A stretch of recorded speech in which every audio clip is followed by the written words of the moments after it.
వికారాబాద్ జిల్లా తాండూరు పట్టణంలోని కాంగ్రెస్ సీనియర్ నాయకులు ప్రత్యేక సమావేశం నిర్వహించి రాష్ట్ర సీఎం రేవంత్ రెడ్డిపై అనుచర్య వ్యాఖ్యలు చేసిన బొంబరాస్పేట మండలానికి చెందిన మైనార్టీ నాయకుడు సీఎంపై అష్టరాజ్యాంగ నోరు జారడం మంచిది కాదని తెలిపారు. మళ్లీ సీఎం రేవంత్ రెడ్డిపై ఎలాంటి మాట్లాడినా వారికి సరైన పద్ధతిలో గుణపాఠం తెలుపుతారని తాండూరు కాంగ్రెస్ నాయకులు తెలిపారు.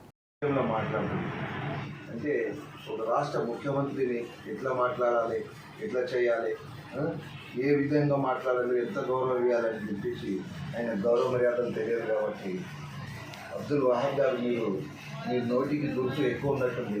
మీరు ఇది మానుకోకుంటే మీరు పెద్ద మొత్తాన చాలా బాధపడాల్సి వస్తుంది. ఈరోజు నేను ఒక మాట చెప్తున్నా, రాష్ట్ర ముఖ్యమంత్రి తెలంగాణ రాష్ట్ర ముఖ్యమంత్రికి అందరూ ఓటు వేసి గెలిచి ఒక ముఖ్యమంత్రి హోదాలో చేస్తున్నాం మనం.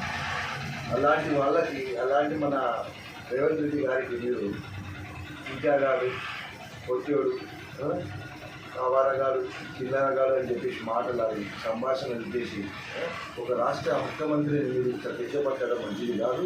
మీరు మానుకోకుంటే మీకు చాలా కఠినంగా వ్యవహరించాల్సి వస్తుంది అని చెప్పి కోరుకుంటున్నాను. ఇంకోటి, రాష్ట్ర ముఖ్యమంత్రి అంటే, ఈ తెలంగాణ రాష్ట్ర ముఖ్యమంత్రి అంటే ఇంతమంది ఎదుర్కొన్న ఒక రాష్ట్ర ముఖ్యమంత్రిని మీరు ఇట్లా కించపట్టడం మంచిది కాదు. మీరు మానేయకుండే మీరు త్వరలో ఇంకా చాలా కష్టాలు పడాల్సి వస్తుందని చెప్పి కోరుకుంటున్నా. ఈరోజు మేము ఈ మంచిగా ఈరోజు మీకు జవాబుతనంగా మీరు అర్థం చేసుకోవాలని చెప్పి చెప్తున్నాను.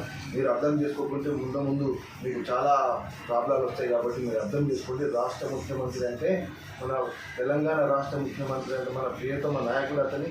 అలాంటి వాళ్ళకి నువ్వు అందరి మనుషులు ఒప్పించి మాట్లాడడం మంచిది కాదు, మానేసుకోవాలని చెప్పి కోరుకుంటున్నా. లేకుంటే మీరు ఒక రాజకీయ నాయకులు నుండి ఒక రాష్ట్ర ముఖ్యమంత్రిని ఎలా మాట్లాడాలని చెప్పేసి మీకు అర్థం కాకుండా మానేయడం, డిబేట్లు చెప్పడము, సోషల్ మీడియాలో పెట్టడం చిల్లరగాడంటావా? ఒక రాష్ట్ర ముఖ్యమంత్రి చిల్లరగాడంటావా? నీ మర్యాద నీకు ఏముంది? నీకు మర్యాద ఉందా? నువ్వు 10 మందికి నేర్పెట్టోడి, నువ్వే చిల్లర మాటలు మాట్లాడుతుంది, స్తోమత కోల్పోతావు అని చెప్పేసి ఈ సభాపక్రమాన్ని నీకు తెలియజేస్తున్నాను. మానుకో బాబాయ్, లేకుంటే నువ్వు పెద్ద ఎత్తున చాలా ప్రాబ్లంలు చూసుకుంటా అని చెప్పి కోరుకుంటున్నాను.